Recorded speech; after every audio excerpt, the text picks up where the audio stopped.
Commission on Elections sinimok ang publiko na i-report sa poll body ang mga nakikitang vote buying sa kanilang mga lugar. Insidente ng umano'y vote buying sa Baguio City, patuloy na inimbestigahan ayon yan sa komisyon. May detalye dyan si Bombo Isa Cotonera.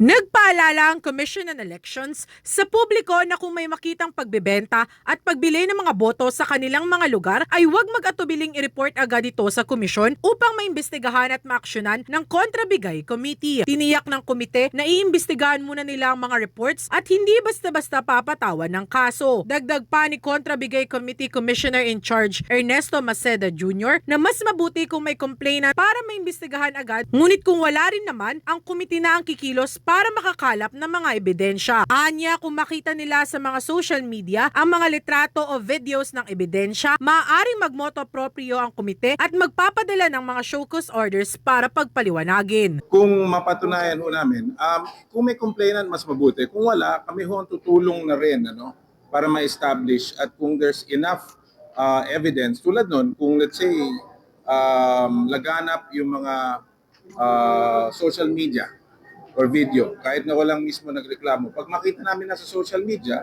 hindi kami mismo magmamotoproprio, papadala kami ng summons o show cause. Sa kaugnay pang balita, ipinahayag ni Commission on Elections Chairman George Erwin Garcia na patuloy pa rin nilang iniimbestigahan ang umano'y vote buying ng isang party-less organization sa Baguio City. Sa ngayon ay patuloy nang nangangalap ang komisyon ng impormasyon kaugnay ng pamimigay ng isang party-less group ng membership cards na may kalakip na pera sa mga residente ng Baguio City. Anya, sa kanyang pagpunta sa naturang lugar ay ipinakita sa kanya ang mismong membership card ng party-less organization na may kasamang pera, ngunit wala man lang nagtestimonya o nagreklamong nabigyan ng mga ito. Dagdag pa niya na wala ring basihan kung ang pagbabasihan ay mga litrato lamang dahil maaaring ito ay gawin na lamang ng lahat para siraan ang isang kandidato o party-less group. Pinakita sa amin yung picture nung allegedly ay membership card ng isang party list na may 300 piso.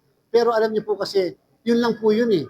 Wala man lang kaakibat na testimonya o nagsasalitang o nagsabi ng isang tao na siya yung nabigyan nun, siya ang nahikayat niyan. Kasi pang problema, napakadaling gumawa nun.